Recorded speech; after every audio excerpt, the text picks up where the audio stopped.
एक बार की बात है कि गांव में एक लड़के की मृत्यु हो जाती है और उस लड़के की माँ बहुत ज्यादा रो रही होती है। तब उसी समय गांव में कुछ लोग आते हैं और उस स्त्री को कहते हैं कि तुम अपने लड़के के शव को लेकर गौतम बुद्ध के पास जाओ, वह तुम्हारे लड़के को जीवित कर देंगे। यह सुनकर वह स्त्री बहुत खुश होती है और गौतम बुद्ध के पास जाने के लिए तैयार हो जाती है।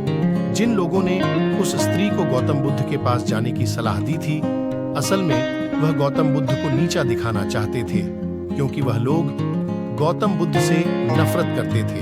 लेकिन उस स्त्री को इस बात की बिल्कुल भी जानकारी नहीं थी। उनके कहे अनुसार वह स्त्री गौतम बुद्ध के पास चली जाती है। उस समय वहां पर गौतम बुद्ध अपने शिष्यों को उपदेश दे रहे होते हैं। वह स्त्री सीधा गौतम बुद्ध के चरणों में जाकर अपने बच्चे लड़के के मृत शव को रख देती और कहती है कि मेरे बेटे की मृत्यु हो गई है। मुझे मालूम है कि आप इसे जिंदा कर सकते हैं। दुनिया में ऐसा कोई भी काम नहीं है जो आप नहीं कर सकते हैं। आप परम ज्ञानी हैं। गौतम बुद्ध पहले उस स्त्री की बात सुनते रहे और वहां बैठे उनके शिष्य और अन्य लोग भी गौतम बुद्ध के जवाब का इंतजार करते रहे।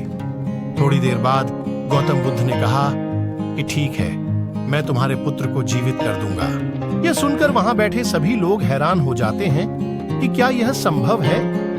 फिर गौतम बुद्ध मृतक लड़के की मां को कहते हैं कि अपने पुत्र को अगर तुम जिंदा करना चाहती हो तो तुम्हें मेरा एक काम करना होगा। स्त्री कहती है कि आप बताइए, मैं काम करने के लिए तैयार हूं। गौतम बुद्ध उसको कहते हैं कि तुम एक मुट्ठी भर गेहूं लेकर आओ, लेकिन गेहूं उसी घर से लाना है जिसके घर में कभी भी कोई मृत्यु नहीं हुई है। वह स्त्री गेहूं लेने के लिए गांव में चली जाती है। पहले घर में जाती है, गेहूं मिल जाता है, लेकिन उस घर में काफी समय पहले बुढ़े आदमी की मृत्यु हो चुकी होती है। ऐसे करते करते हुए काफी घरों में जाती है, लेकिन सभी घरों में कभी ना कभी किसी ना किसी की मृत्यु हुई होती है। अब वह इस तरह समझ जाती है कि ऐसा नहीं हो सकता कि किसी भी घर में मृत्यु ना हुई हो। जिस घर में किसी ने अगर जन्म लिया है तो उसकी मृत्यु भी अवश्य हुई होगी।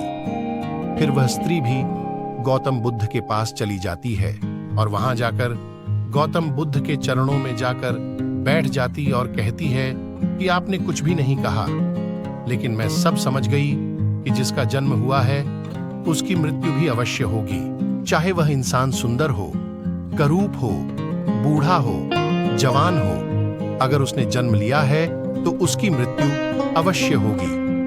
मुझे इस बात का ज्ञान तो था, लेकिन मैं इस बात को मानने के लिए तैयार नहीं थी। अब मुझे यह बात समझ आ गई है। और फिर वह स्त्री वहां से अपने बेटे की लाश को लेकर चली गई।